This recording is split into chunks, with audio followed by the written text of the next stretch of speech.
Зритель мой, здравствуй! Сегодня о самом главном и интересном, о единственной человеческой жизни и русском слове мы поговорим с учителем от Бога и судьбы, которая приехала к нам из села Барабаш в Тохасанском районе Приморья.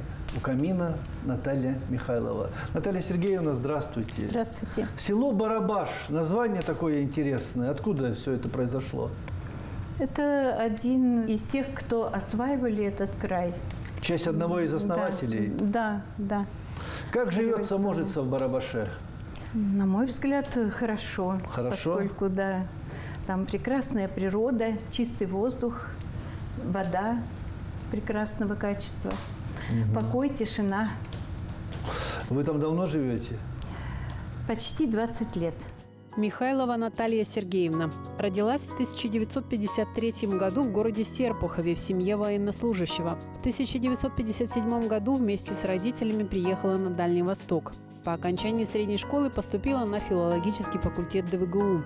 В 1973 году вышла замуж и после рождения дочери оставила учебу. Работала воспитателем в детском саду поселка Артемовский. В 1985 году после развода переехала в Дальнегорск, работала на руднике машинистом подъемной установки. Через год вновь поступила на заочное отделение филфака ДВГУ.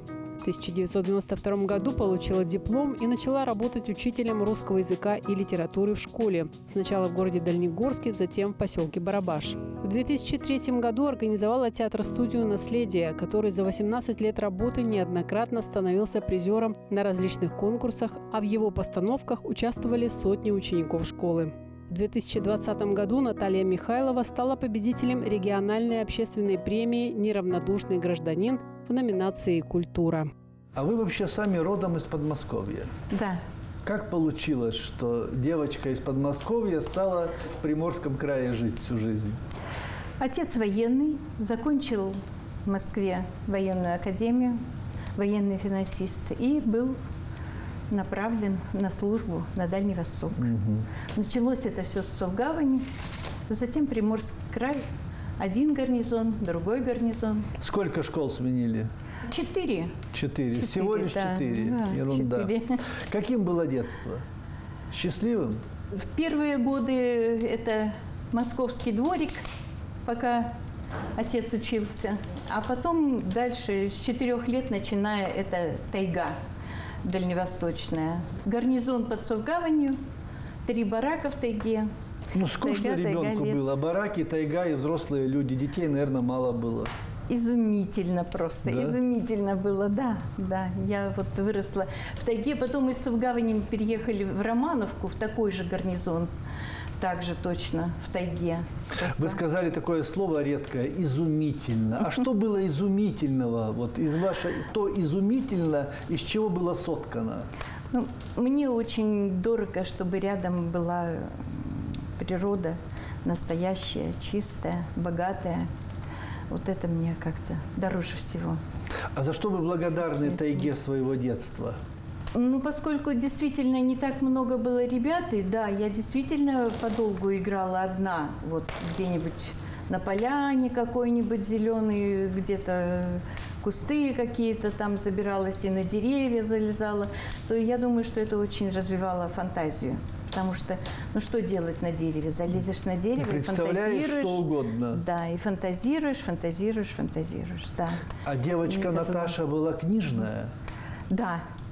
Я с 5 лет читала уже сама себе книги свободно. Так много. рано читать научились. Родители очень много, да, родители старались купить все, что только можно было тогда купить. Книг у меня было всегда много, и я все время читала. В общем-то, это было такое самое любимое занятие. Да. А вы помните, может быть, какая из книг в детстве потрясла? Чуковский, Маршак и Барто, это все было зачитано, знала наизусть. «Приключения Незнайки», конечно, очень-очень-очень, пожалуй, самые любимые. И адаптированный Ершов, «Конек-горбунок». Потом у меня родители очень много читали. Они читали дома вслух, причем читали такие вещи, покупали «Карело-финский народный эпос» Калевала или «Божественная комедия» Данте, Некрасова очень много читали. Поэтому это невозможно было не полюбить литературу. То есть понятно, почему девочка пошла на филфак учиться. Другого не было? Или были другие метания и мечты в юности? Нет, других никаких у меня не было, но, например, я своих детей также старалась в такой же атмосфере растить, но, однако же, у них это призвание не открылось. То есть они филологами не стали? Нет, сын у меня инженер, а дочь юрист. Но для вас иного пути не было, только Для меня нет. русский язык, литература. Для меня нет. Вы учились в Дальневосточном университете на филфаке. Да. В каком году его закончили? Я поступила в 70-м и, проучившись 3 года, ушла оттуда. И у меня был перерыв, потому что я вышла замуж, родила ребенка, я уехала, и учеба прервалась. Любовь перешибла. Да, учеба прервалась на много лет. Вышла замуж, родила дочь, потом сына, разошлась с мужем, уехала в Дальнегорск, поступила работать на свинцово-цинковый рудник, потому что надо было обеспечивать детей. Моя семья стала состоять из 2 маленьких детей и тяжело больной матери, поэтому надо было зарабатывать. Понятно. И я работала на руднике, но потом, в конце концов, литература опять позвала. Победила. Да, я заново поехала опять во Владивосток, опять заново сдавала все вступительные экзамены, потому что лет прошло немало, и восстановиться было невозможно. И отучилась на заочном не 5 лет, а 6 почти, 6 лет. И через 6 лет я к университету вернемся. А что такое свинцово, вот этот свинцово-цинковый рудник? Это что такое было? В Дальнегорске. Ну, там заработки. Да, надо было заработать. Я работала там сначала машинистом котельной установки на котлах, а потом машинистом подъема. Поднимали для того руду? времени и руду, и людей. Но жизнь была нелегкая, наверное, этой девочки, книжной, филологической, вдруг попасть вот в такую прозу жизни. Да, приходилось выживать и быть в семье и папой, и мамой. Ну, потом опять любовь, опять семья, любимый супруг, с которым мы вот уже больше 30 лет вместе. Вот скажите честно, вы взрослый человек, любовь есть на свете? Или это все выдумали лирики? По-моему, вообще ничего, кроме любви, нет на свете. Правда? Да. А что такое любовь, Наталья Сергеевна? Как это словами передать? Это что, бабочки в животе летают? Это все, что наполняет жизнь смыслом, дает нам силы и дает нам вдохновение. Да, пожалуй, больше добавить нечего. Не представляете своей жизни без любви? Нет, категорически. Любовь всегда была главным в моей жизни. А почему она однажды ушла? Я вышла за него, мне еще даже 20 не исполнилось. И мы были оба молоды, были страстно влюблены. Но привычное вот это вот бытовое пьянство того времени, оно, в конце концов, моего супруга привело к алкоголизму, уже безнадежному совершенно. И мне пришлось с 2 детьми от него уехать. Смотрите, вот такая как бы сложная проза. И развод, и алкоголизм, и трудная работа, и мама больная, и дети. Ну, жизнь так вот она была, я как понимаю, не лирическая. Но тем не менее вы опять поступаете на филфак.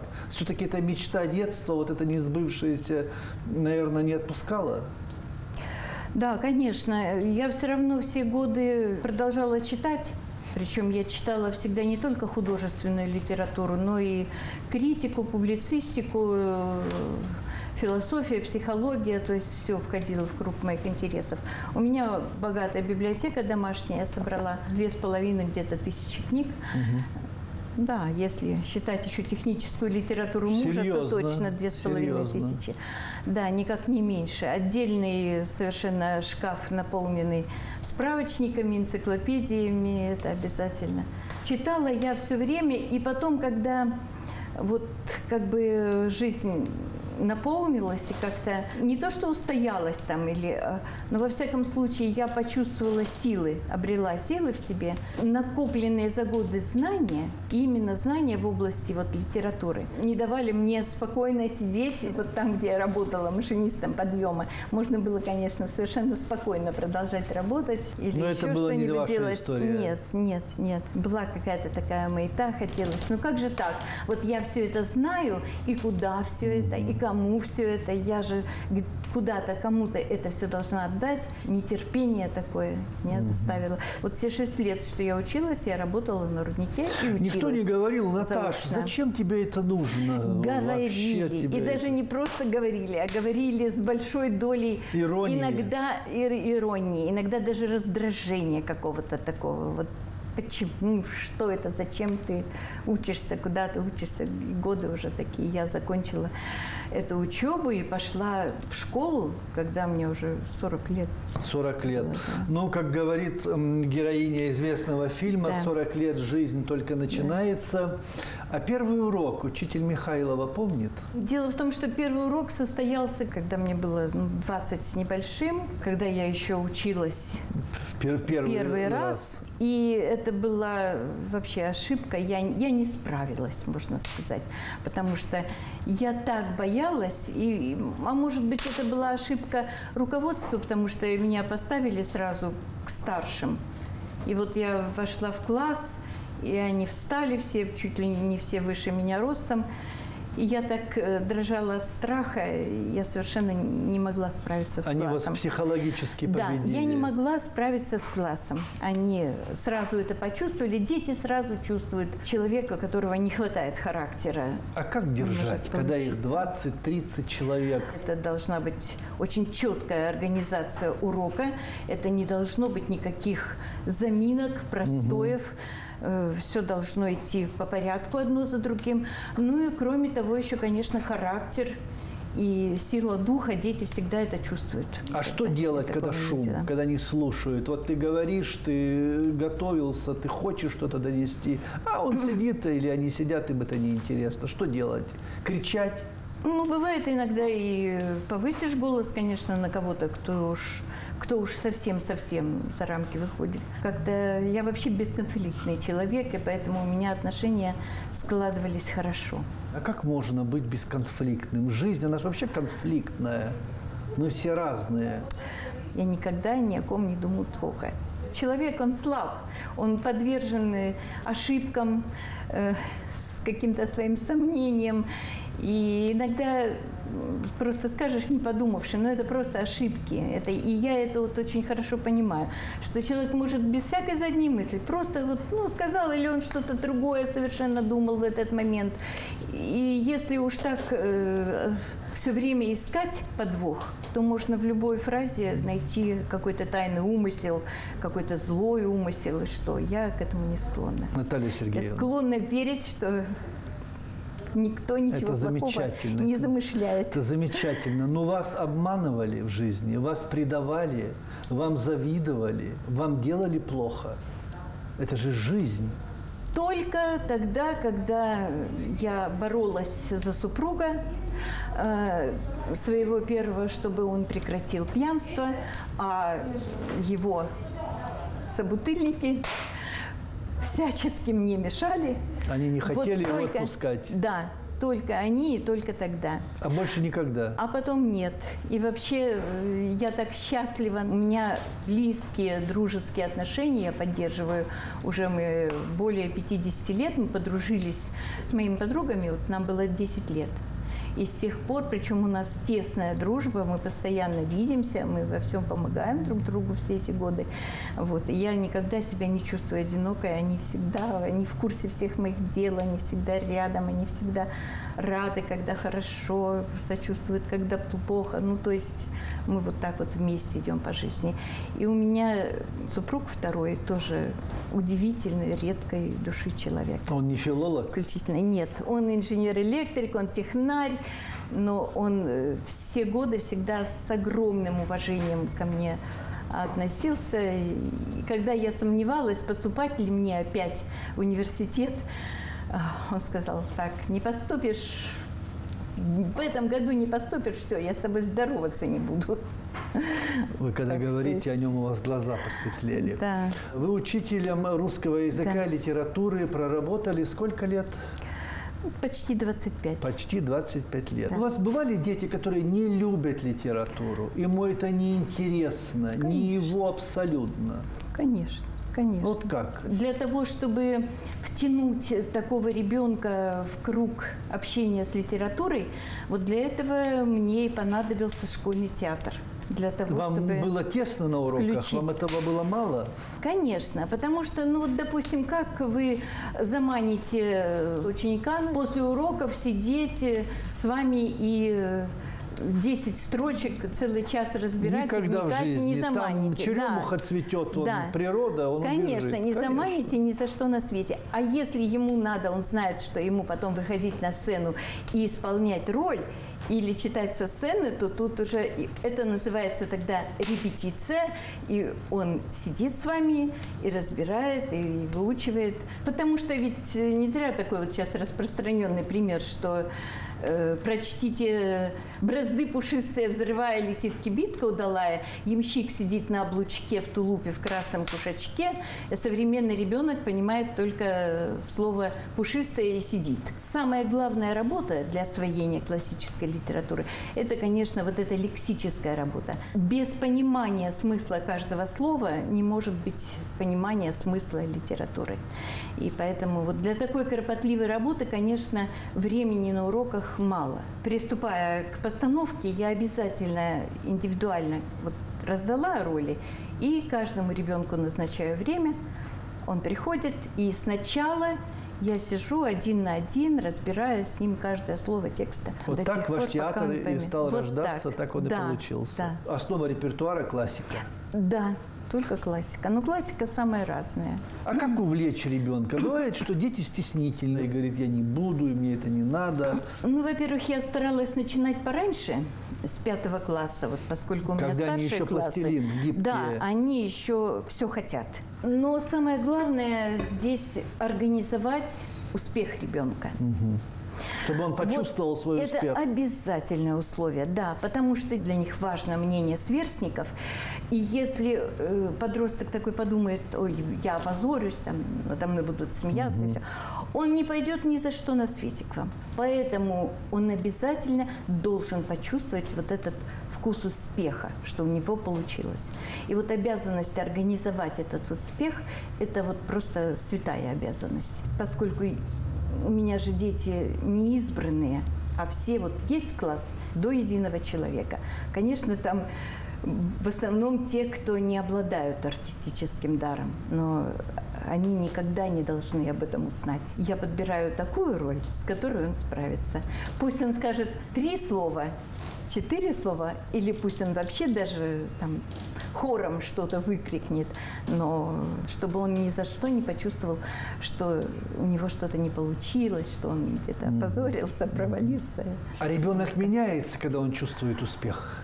У меня было очень много таких примеров, когда успех в школьном театре, успешное исполнение роли давало ребенку силы, он вообще как-то менялся, становился активнее на уроках, смелее и по учебе начинал, потому что начинал верить в себя, в то, что он может. Самое главное. Да, да. Последние постановки были такие массовые, 12 месяцев, «Снежная королева», там много действующих лиц, и последняя вот постановка «Снегурочка» Островского. У меня там было 27 участников. Прям настоящий театр, 27 человек на сцене. Да, да. Это было очень зрелищно, потому что костюмы, сарафаны, рубахи, лапти. Костюмы все сами шьете, все, это все денег стоит. Нам очень всегда идет навстречу и очень помогает наш сельский клуб. Энтузиасты, наши сельчане, которые тоже порой вообще без оплаты, порой просто за символические какие-то гроши, но все равно стараются, поддерживают этот клуб, спасают его. Дело в том, что в нашей школе она находится прямо вот 2 минуты ходьбы от клуба, но у школы нет даже актового зала. Когда строили на актовом зале, на одном крыле сэкономили. Как обычно. Да, и построили школу без актового зала. И поэтому работники клуба нам во всем идут навстречу, праздники проводить, выпускные проводить, все мероприятия какие-то торжественные проводить, пожалуйста, в клубе. Наши ученики приходят, старшеклассники вместе с учителями там и наводят порядок, и моют полы. Все это делают сами, конечно, добровольно. Наталья Сергеевна, Да. ну вот вопрос, а зачем вам это надо? Вам за это не платят деньги? Нет, конечно, нет, Ну. конечно. Это, так сказать, добровольческое Сколько движение. сил, сколько времени, Добровольческое сколько души движение. вы на это затрачиваете? Я только прихожу 1 сентября и говорю, ну что, мы будем опять ставить? И я вижу вот эти вот сразу же загорающиеся глаза, я вижу их огромное желание. Они, конечно, все стараются не показывать этого, что они там все. Но как они потом ревниво смотрят, кому роль побольше досталась, ой, у него побольше слов, у меня поменьше, да. Вот они уже хотят побольше. Зажигаются, Я уже вижу, как они вовлекаются. хотят, и вот их желание, огромное желание именно делать, работать. Я ни одного человека никогда не заставляла. Никогда. Допустим, другой класс, там были вот очень сильная команда мальчиков. И я сделала с ними литературно-музыкальную композицию по поэме, пьесе Сергея Есенина «Пугачев». И я вот постаралась, чтобы они энергично вот читали. А ведь стихи в поэме «Пугачев» очень сложный стих. Это полностью Серебряный век. Веку Такая- 21-му трудно. Уже да, там. где там, на каких уроках можно вот эту сложную поэзию разбирать, эти изысканнейшие метафоры, сложнейшие метафоры. Это только вот индивидуально с каждым. И получилось, это здорово получилось. Наталья Сергеевна, что кроме работы волнует, радует? Теперь уже внуки. У меня 2 внука, 2 внучки. Книги? Книги, конечно. Не все да. прочитаны? Книги. Ну, они сейчас уже перечитываются и перечитываются. Тем более, что теперь нужно внуков приучать. Кто любимый писатель у вас? Я диплом писала в университете по Достоевскому. Достоевский мне, конечно, ближе всего. Вот недаром же говорят, все люди делятся на тех, кто любит Толстого, и на тех, кто любит Достоевского. С кем из Да. литераторов вы бы хотели пообедать?